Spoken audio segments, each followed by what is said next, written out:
So hello everyone. आज की इस वीडियो में हम लोग डिस्कस करने वाले हैं ESBI मॉडल के बारे में बिल्कुल डिटेल में।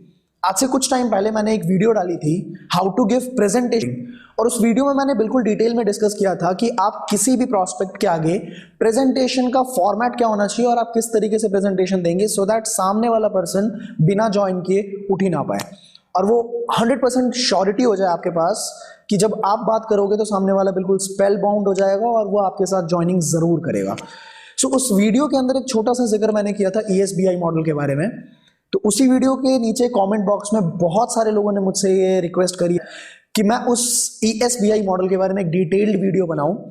So here is the video for you people. So without wasting any single second, we'll straight away jump to the main content of this video. But before that, अगर आप इस channel पे पहली बार आए हैं तो मैं आपको बता देना चाहता हूं कि इस चैनल के ऊपर आपको बहुत सारी ऐसी वीडियोस मिलने वाली हैं जिसको देखने के बाद आप अपने लाइफ के अंदर 360 डिग्री का टर्न लेके आ सकते हैं। इस वीडियो को आप बिल्कुल एंड तक देखना। अगर आपने इस वीडियो को एंड तक देख लिया तो मैं आपको एंड में कुछ ऐसी चीजें बताने वाला हूं जिससे आपके प्रेजेंटेशन में चार चांद लग जाएंगे एंड आपका प्रेजेंटेशन नेक्स्ट लेवल, मतलब एक प्रोफेशनलिज्म आ जाएगी आपके प्रेजेंटेशन के अंदर। इस वीडियो को बिल्कुल एंड तक देखना। Let's start the video. ESBI model, देखिए आपसे एक सवाल करता हूं मैं अभी। अगर आपसे मैं ये पूछूं कि अगर आपको इंजीनियरिंग करनी है, अगर आपको इंजीनियर बनना है तो आपको किस फील्ड की नॉलेज होनी चाहिए? आप बोलेंगे कि मुझे टेक्निकल फील्ड की नॉलेज होनी चाहिए, मुझे इंजीनियरिंग की नॉलेज होनी चाहिए। अगर आपको डॉक्टर बनना है तो आपको किस फील्ड की नॉलेज होनी चाहिए? फॉर श्योर आपको मेडिकल फील्ड की नॉलेज होनी चाहिए। अगर आपको चार्टर्ड अकाउंटेंट बनना है तो आपको किस फील्ड की नॉलेज होनी चाहिए? बहुत सिंपल है, आपको फाइनेंस की नॉलेज होनी चाहिए। आप CA की पढ़ाई करेंगे तभी आप CA बन पाएंगे। सिमिलरली अगर मैं कहता हूं या आप कहते हैं कि आपको अमीर बनना है तो आपको किस चीज की नॉलेज होनी चाहिए? हमें पैसों की नॉलेज होनी चाहिए, हमें फाइनेंसेस भी नहीं बोल सकता, सीधी सीधी बात, हमें मनी की नॉलेज होनी चाहिए, हमें पैसों की नॉलेज होनी चाहिए, हमें इन्वेस्टमेंट्स की नॉलेज होनी चाहिए। पर मैं आपसे ये पूछना चाहता हूं कि कौन सा ऐसा ऑर्गेनाइजेशन है जो हमें इस चीज की नॉलेज देता है? पैसे से रिलेटेड कोई सब्जेक्ट क्या हमारे स्कूल में था? यस और नो? कमेंट करके बताना आप मुझे। ऑब्वियसली कोई भी सब्जेक्ट ऐसा नहीं था। Business was a subject in our schools. पर मुझे ये बताइए कि जो टीचर हमें बिजनेस पढ़ाते थे क्या उन्होंने कभी लाइफ में बिजनेस किया था? With due respect to the person, क्या उन्होंने कभी अपनी लाइफ के अंदर कोई बिजनेस किया था? नहीं। तो that was a theoretical knowledge जो हमें मिली है। अब जब मैं इन चीजों को समझ रहा था अपने टाइम पे, आज से लगभग 2 साल पहले जब मैं ये सारी चीजें एनालाइज कर रहा था अपने दिमाग में, तब उसी टाइम मुझे कहीं से पता लगा कि एक पैसों के ऊपर सबसे बढ़िया बुक जो अभी तक लिखी गई है, इवन इफ यू सर्च, थोड़ा सा रिसर्च करेंगे आप तो आपको पता लगेगा कि पूरी दुनिया में सबसे अच्छी किताब जो लिखी गई है पैसों के ऊपर और माइंडसेट के ऊपर, that is rich dad poor dad. That is a book. मैं आपको स्ट्रांगली रिकमेंड करता हूं कि आप इस किताब को एक बार अपनी लाइफ में जरूर पढ़ें। तो rich dad poor dad book के अंदर ऐसा क्या लिखा गया है जिससे हम अपने नेटवर्क मार्केटिंग प्रेजेंटेशन को अच्छा कर सकते हैं, ये मैं आपको बताता हूं। Rich dad poor dad was a book जो रॉबर्ट कियोसाकी ने लिखी थी और पूरी दुनिया ने इस किताब को बहुत सारा प्यार दिया था। पूरी दुनिया ने एक तरीके से रॉबर्ट कियोसाकी को फाइनेंशियल गुरु बना दिया एंड ये बुक बहुत वायरल हुई थी। इवन आज का ऐसा टाइम है कि अमेजॉन के ऊपर सबसे ज्यादा बिकने वाली किताब अगर कोई पैसों के ऊपर है तो that is rich dad poor dad. अब जब ये बुक बहुत ज्यादा सक्सेसफुल हुई तो इसके बाद इन्होंने एक सीरीज बना दी और इसी सीरीज के अंदर एक किताब आई थी द कैश फ्लो क्वाड्रेंट। अब इस कैश फ्लो क्वाड्रेंट के अंदर बहुत डिटेल में बताया गया है ESBI मॉडल के बारे में। वो ESBI मॉडल क्या है और इसका यूज कहां पे करना है, ये आप मैं लिंक दे रहा हूं, आई बटन के अंदर ये लिंक दे रहा हूं कि आपको कौन सी वीडियो देखनी है। प्रेजेंटेशन वाली वीडियो अगर आपने देख ली तो आप समझ जाओगे कि इसका यूटिलाइज आप कहां पे करने वाले हो। फिलहाल हम सीधा चलते हैं कि ESBI मॉडल है क्या।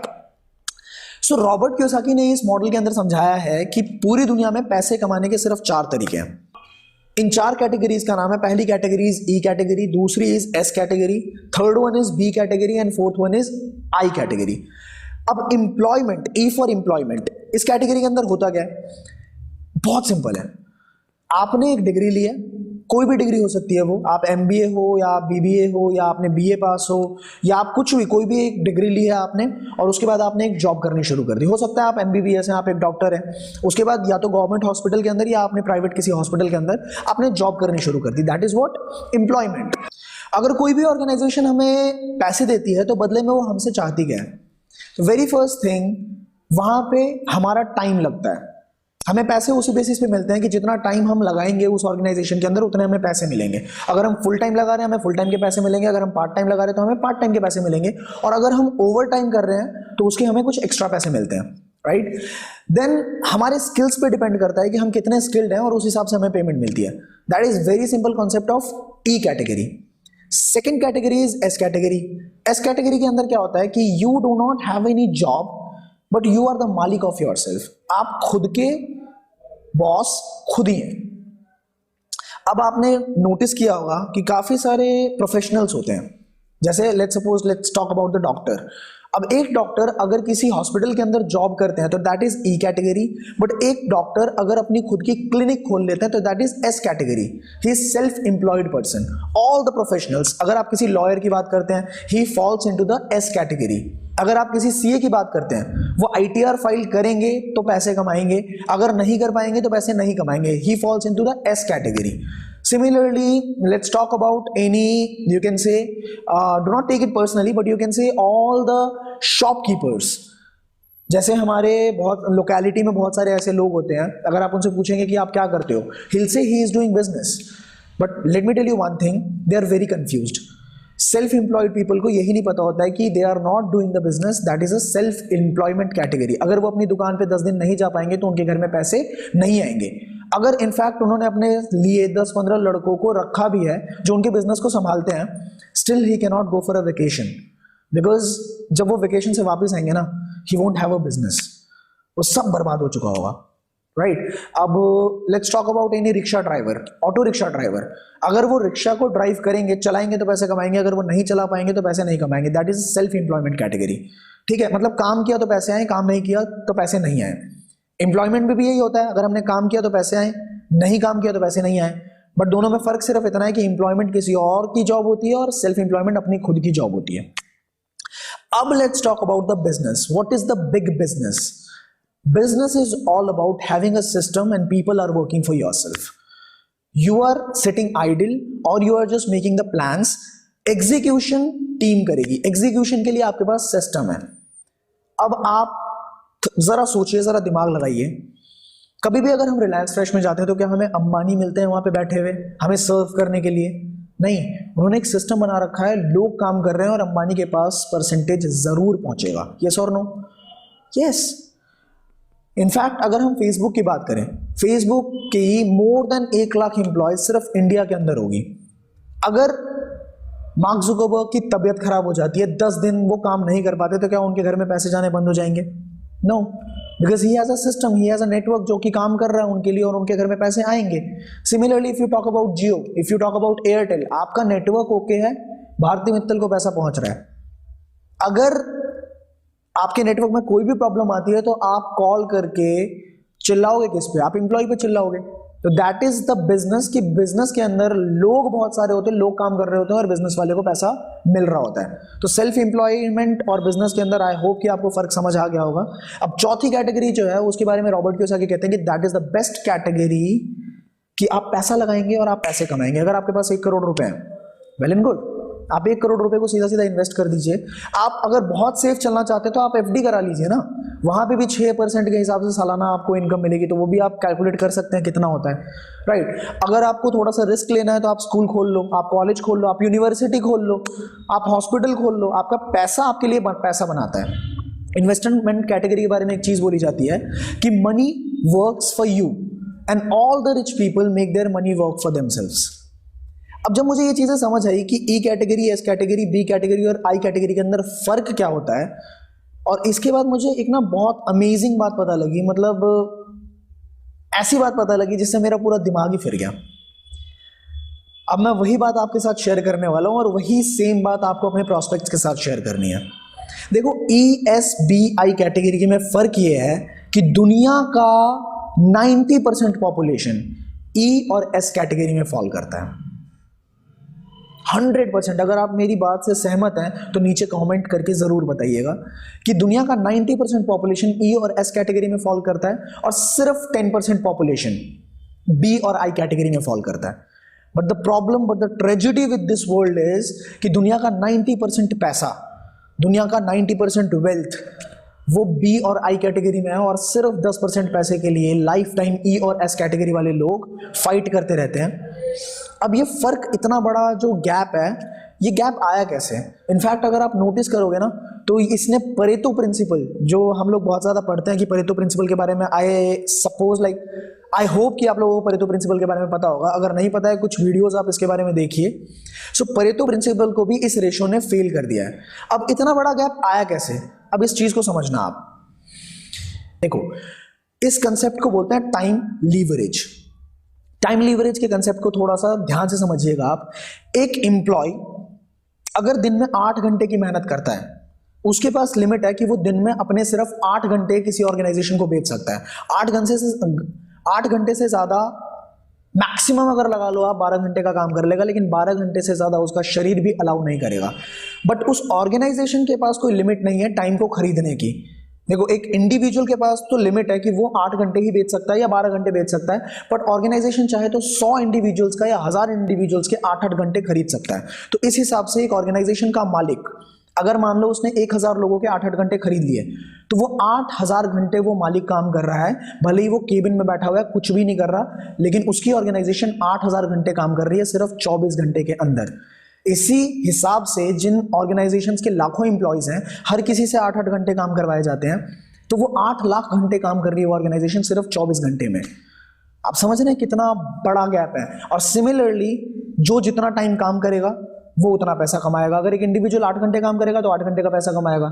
अगर एक इंडिविजुअल 8 लाख घंटे काम कर सकता है तो वो 8 लाख घंटे का पैसा कमाएगा। पर वो इंडिविजुअल 8 लाख घंटे का काम करेगा कैसे? Simple answer, he will have to create an organization जहां पे वो लोगों को हायर करे और लोगों से काम करवाए। मतलब अल्टीमेटली उसको बिजनेस करना ही पड़ेगा। इस ट्रेजेडी को समझने के बाद मेरे दिमाग में एक बात क्लियर हो गई थी कि अगर मुझे लाइफ में मीडियोक्रिटी से आगे बढ़ना है, अगर मुझे लाइफ में कुछ बड़ा करना है, तो मुझे ई और एस कैटेगरी के अंदर से किसी भी हालत में निकलना पड़ेगा, चाहे मैं फुल टाइम निकलूं, चाहे मैं पार्ट टाइम निकलूं। आप यही सेम बातें जो मैं बोल रहा हूं अभी, यही सेम बातें इसी तरीके से अपने प्रॉस्पेक्ट को बताएंगे कि आपको ये बात समझ आ गई थी इस वीडियो को देखने के बाद कि आपको अगर लाइफ में बड़ा कुछ करना है तो आपको ई और एस कैटेगरी से निकलना पड़ेगा। अब आपके पास 2 ऑप्शंस बचते हैं, या तो बी कैटेगरी में या आई कैटेगरी में। ठीक है।